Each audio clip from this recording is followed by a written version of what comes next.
The following podcast is brought to you by the Johners Podcasting Network, found exclusively at WrestlingWithJohners.com. I'm fortunate to be joined by Wrestling with Hearts, hosted by Stanley Karr. Thank you for coming on, Stanley. I really do appreciate your time. Yes, it's my pleasure. Thanks for having me.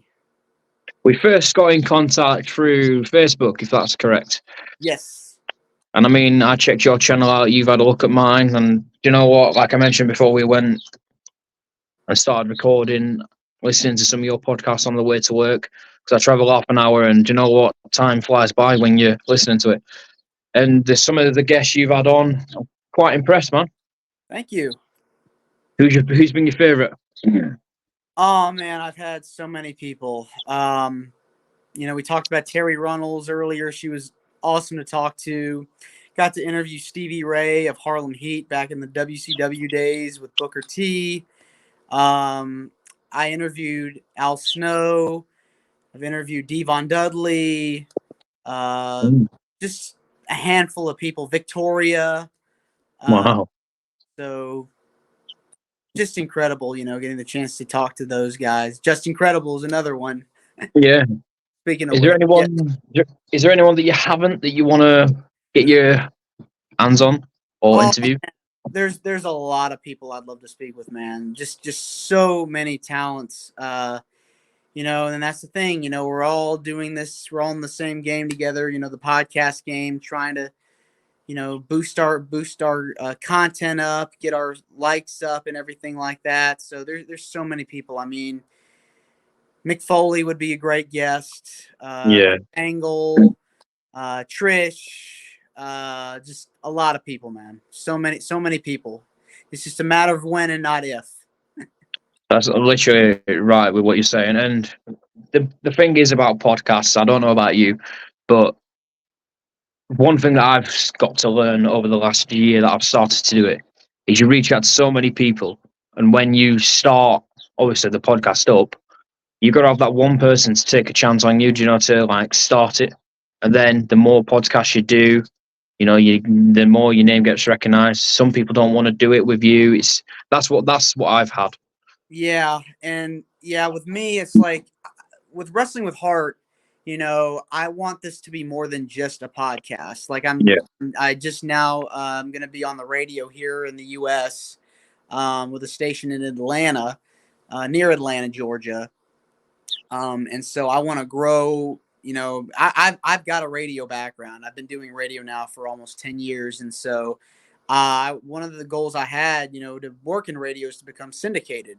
And Wrestling with Heart is such a great concept because, as there's like so many wrestling podcasts out there, almost like an oversaturation, if you would, of wrestling podcasts. But, there really hasn't been a wrestling podcast that has delved into what these people do outside of the ring, like charity work or community service or volunteering. It's always like the negative side of the business, or you hear, people only talk about their career accomplishments. And we talk about those on Wrestling with Heart. We also want to document the good stuff that these people are doing and the uplifting things that they're doing outside of the ring to inspire people, make a difference. And, and that's something that we need, especially in this time period. And you know what? I completely understand you and understand where you're coming from, because what I do with mine is obviously I talk about. I'll give you a prime example. I had Jacob Fatu on. I had him when his contract expired with MLW, so we was going to talk about that. But then we also talk about family, because he's a very we know the Anawai and Fatu family is very big and orientated. Mm-hmm. And as someone who's a family man myself, I can kind of relate to it. And just like you mentioned, you dive behind the scenes with the charity work, the community, and other little bits. I think people need to understand as well that these wrestlers and performers have lives, which is also nice to hear their side of the stories and other little bits and bobs. Yeah, I mean, as we know, the wrestling business is very tough. It's very grueling. Schedules are intense, and we talk a lot about, what these people had to go through in order to become where they are now, successful. And I wanted to, address, the struggles that they've had along the way and how they were able to get to where they are, but also, just tell these stories that can that can inspire people, really get people to open up about what they've been through, what they've gone through, and how they've been able to pay it forward to so many other people, not just with wrestling, but like outside of it as well.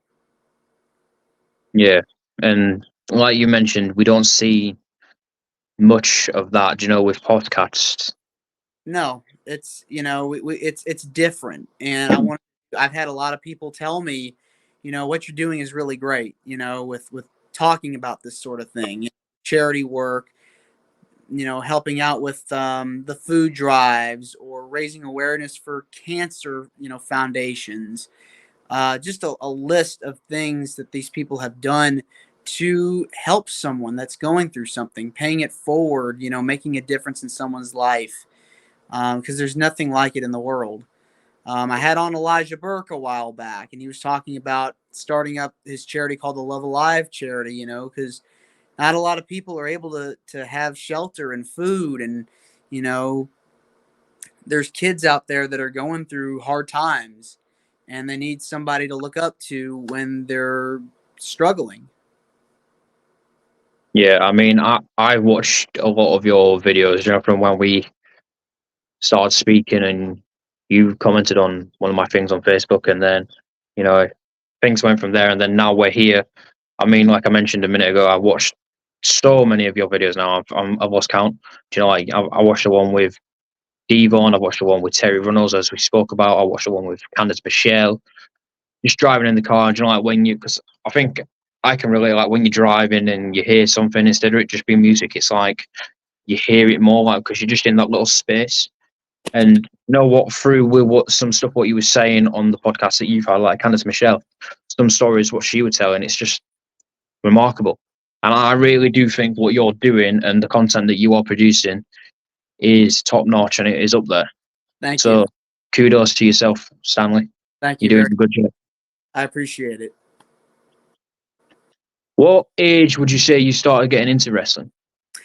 So I was about 4, maybe almost 5 when I started watching wrestling with my dad. He was watching Monday Night Raw one night, and this was like at the heart of the Attitude Era, and The Rock was on television. I think he like had a segment with Triple H or The Big Show. This was right around the time like when Austin was out with an injury, and the McMahon Helmsley faction was like the top heel faction on the show. Yeah. So I just was hooked from there. Rock had just, as we know him now, from, his Hollywood career, he's just larger than life, got all this charisma. People love the guy. And it's like, I just was, so mesmerized by these larger than life superheroes, and, the storylines, tuning in each week. I had action figures, and I did take a break for a couple of years, and I regretfully did, just because I think, for whatever reason I did, but I got back into it like around 2004. I caught the Ruthless Aggression era. I like to say I'm a Ruthless Aggression era kid because that's where my fondest memories of wrestling come from.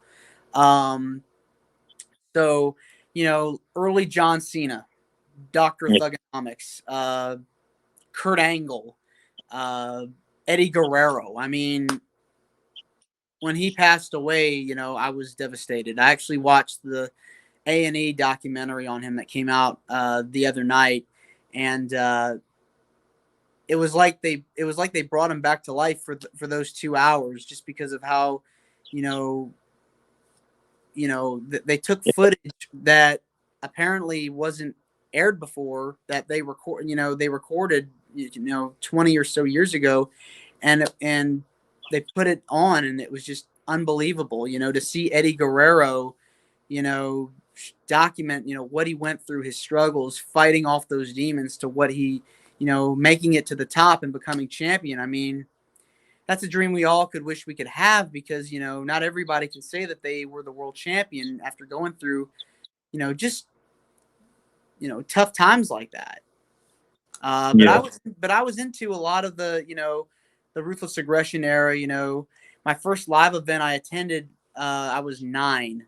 It was I was living in Maryland at the time, and they had this was like back when the brand split was like actually, a true brand split. When you had Raw and SmackDown. I went to go watch, Raw live. It wasn't televised. It was on a Sunday. I believe they were going to DC the next night, but I remember Stacy Keibler did a segment with Jonathan Coachman, and Jonathan Coachman, I think, said something, very mean to her, and she kicked him right where you don't want to be kicked. And they had like an intermission. They had an intermission later during the event, and then I just peeked through the curtain, and Stacy was in the middle. Victoria was on my right side. To my left was Kane.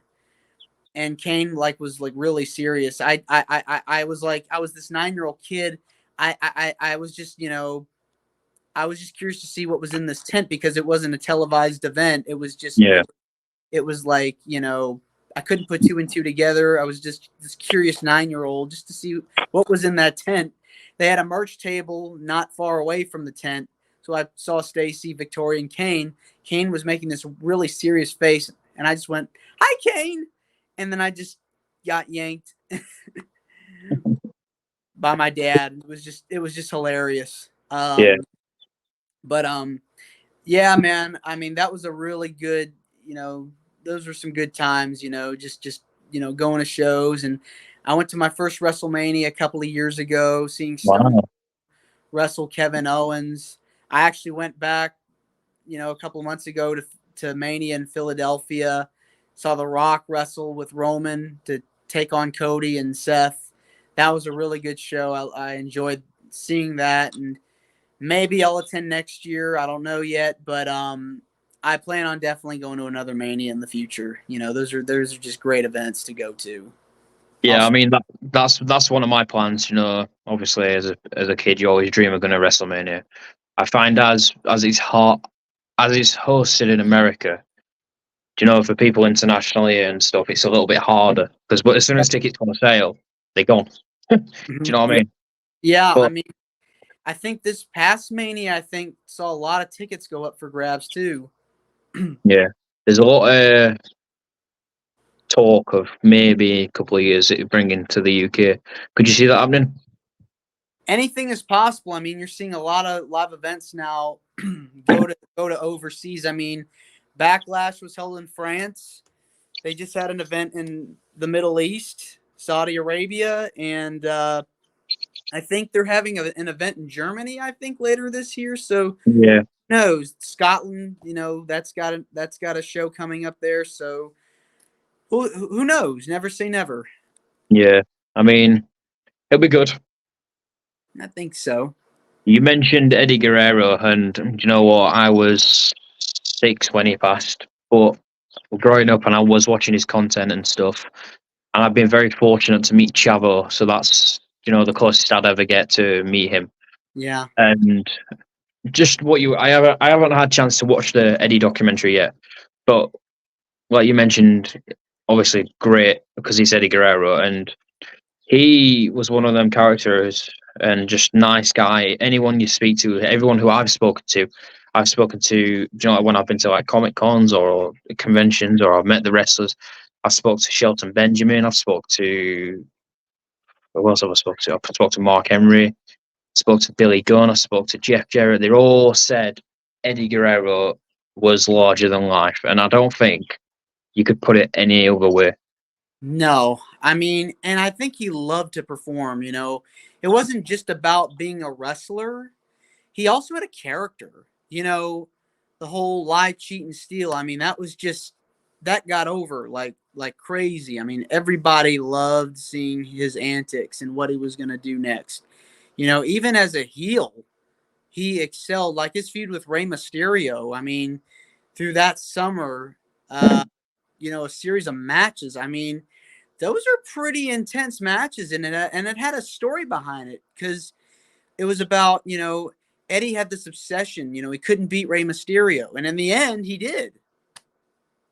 Yeah, and you know what? You're right about that. They put on some classics in WCW, ECW, and even WWE. Mm-hmm. And I don't know if you read or you know this, but according to an interview what Chavo did, and then what Batista said as well, Batista were banged up in 2005, and he was going to drop the title to Eddie Guerrero, Mm-hmm. but unfortunately that never happened, I was quite gutted about that. Yeah, I mean, I remember watching SmackDown when they had a promo for that match that you're talking about. So hearing that was going to happen, I mean, it's crazy to think about too. And then the other thing is I've also heard there was a rumor about Eddie wrestling Shawn Michaels Yes, I've heard that as well. Yeah. So I think that would have been a good match. Definitely. It's definitely crazy to think about what would happen. I was thinking about this the other day, like what would happen if Eddie was still alive? How would the pro wrestling world look if he was still around? Because he was still young. Yeah, he was. 38, weren't he?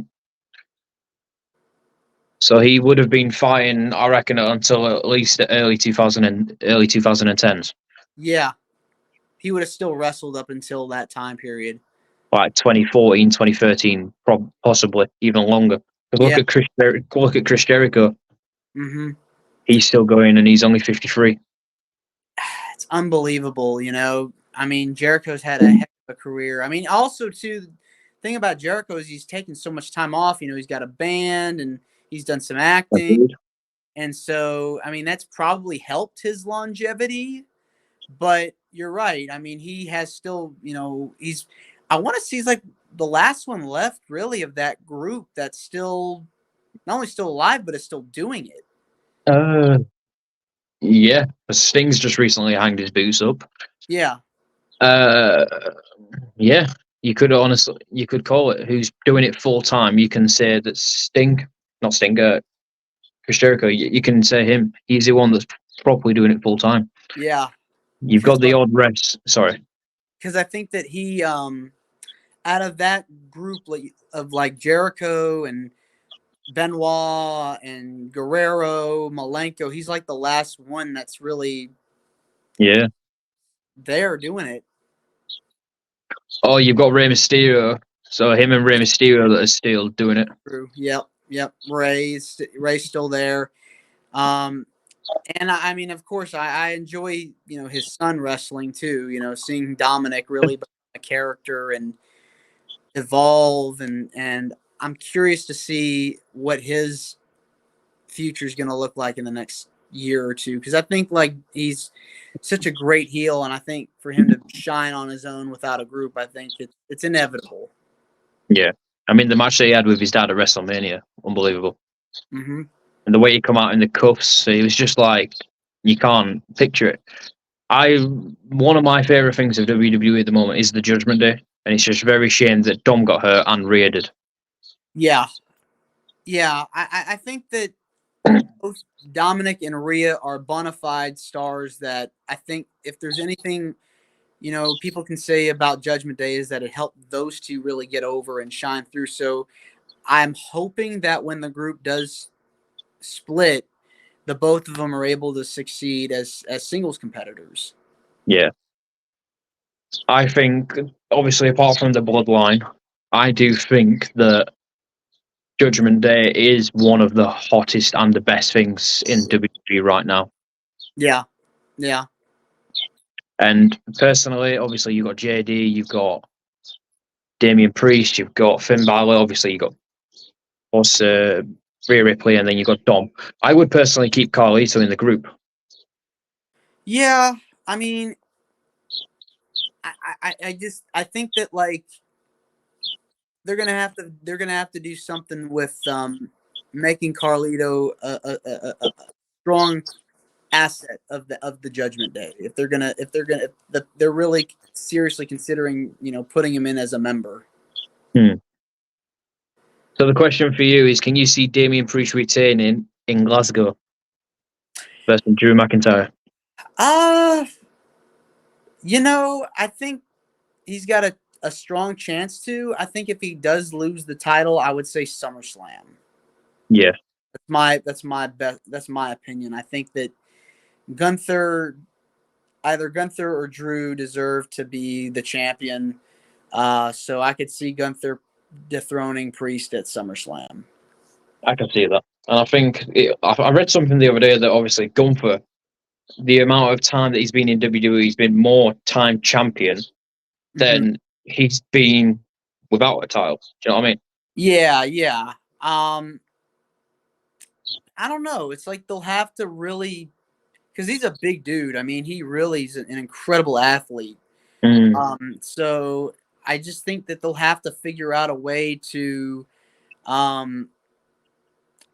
give him some non-title feuds in order to really establish his character without the belt, just so like you give him something to work from so that when he does win the title, it'll mean more, because he was just IC champion for 600 odd days, wasn't it? Yeah, like almost 2 years. So it's nuts. Sure is. Where can you see the Bloodline storyline going? You Did you know, see the rumors, don't you? I think that Roman is going to turn face when he comes back, so they're going to have to do like a Roman Jimmy versus Solo, Tonga, and Hama. I think that it's hard for me to say because Jey Uso is now over as a singles competitor. I kind of don't want them to reform the Usos like as a team full time or right now, just because it's too soon. But I don't see who else could team up with unless they brought in Jacob Fatu and had him be face in that situation. But if they needed to have Jay team with the Usos, Jay team with his brother and Roman, then I could see a 6-man tag, SummerSlam or later in the year. Rock, when he comes back, I think he's going to have a feud with Cody. I think that's going to happen probably at Mania next year, if I had to guess. Yeah. So we'll see. So I've got a question for you. So you've got War Games. Yes. You got Roman and the Usos against Solo, the Guerrillas of we'll just call them Guerrillas of Destiny, that they're known as in New Japan. Who would you pick for the final two people on each side? So you've got one on Romans, one on. So I would probably say for Solo's team, if he was available, I would say Rock, just to add to the whole final boss storyline. I mean, he doesn't have to wrestle much. He just would have to take maybe a couple of bumps. And then I'm guessing you could put Cody on the other side on the women's team. But, I mean, if Rock couldn't wrestle, because we know Jacob signed, don't we? Just like when he comes. Yeah, I mean, I would say, if Jacob doesn't turn heel, if Jacob doesn't turn babyface, I'd say put him on Solo's team. If Rock can't do it, and then have Sami Zayn be the fourth guy on Roman's team. Just have it be a full circle moment, the honorary Uso. Okay. So here's my thing. If you could have 5 on each, this is who I would go for. So we'll do Roman, the Usos, Cody, and Sami Zayn. And then for the Rock's team, well, Solo's team, you got Solo, Guerrillas of Destiny, and then I wouldn't have Rock in there. I would have Jacob Fatu and Zila Fatu. Oh, okay. But I would have Rock like, I'm not saying the manager of the group, in charge of the group, and then you've got Cody in there, fighting alongside of him. That's what I would have. Yeah, and the thing that you could also play up as his word is Paul Heyman's side into it, because he's already kind of representing Solo's team, but Solo may turn on Solo may turn on Paul Heyman. So I could see Heyman realign himself with Roman Reigns again. Yeah. The true tribal chief. So I see that. I just feel like that's where this could go. I mean, the only thing I'd like to say is like, as good as the Bloodline story is, I don't think it necessarily should overshadow Cody's run as champion too, because Cody was the one that beat Roman for the title, so you want to give him some importance as well while you're running the Bloodline stuff. That's true. Very true. So the final couple of questions: Who is your Mount Rushmore of professional wrestling? Who? Your Mount Rushmore.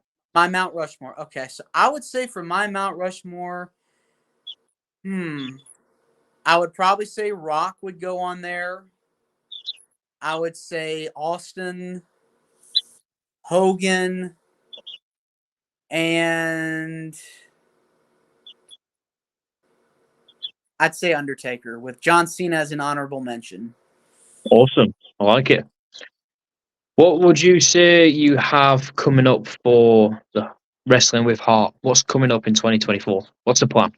Well, as I said earlier, I'm now going to be on radio in the Metro Atlanta market here in the U.S., and I'm hoping to get on more radio stations across the country, possibly, maybe even internationally. Never say never with that.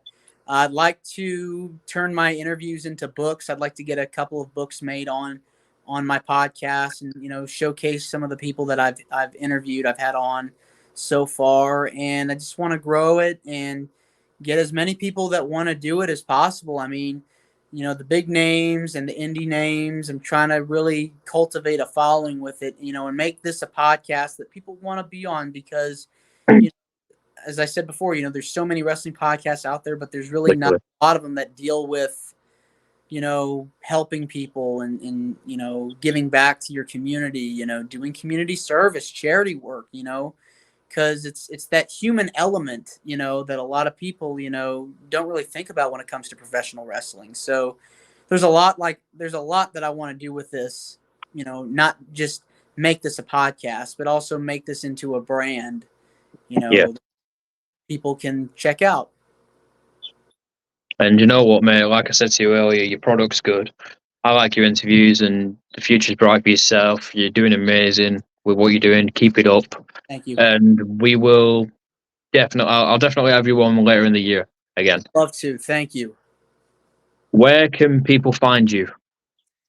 Yes, so we're on Facebook. Just type in Wrestling with Heart with Stanley Karr. We're trying to get up to 800 likes and beyond. So please help us, support us in any way with that, because we want to grow the following. We can get more, some big names on the show, and you never know who could, drop on. Just with your support, I'd appreciate that. You can find us on X at WWHWSK. That's Wrestling with Heart with Stanley Karr. Find us there, follow us on there. We want to grow that as well. Instagram, Wrestling with Heart, at Wrestling with Heart. Help us there as well. And we're on Threads. Just put in at Wrestling with Heart. We want to grow all our social media, not just the Facebook page, but all our social media. We're on YouTube as well. We're trying to get up to 500 subscribers. Just put in Wrestling with Heart with Stanley Karr. Find us there. And, that's pretty much it, We're also on Apple. We're on Spotify. We're on iHeartRadio. Find us wherever you get your podcast, pretty much, Awesome. Thank you, Stanley, for coming on tonight. Tonight for me, today for you. Thank you for coming on, man. I really do appreciate it. Yes.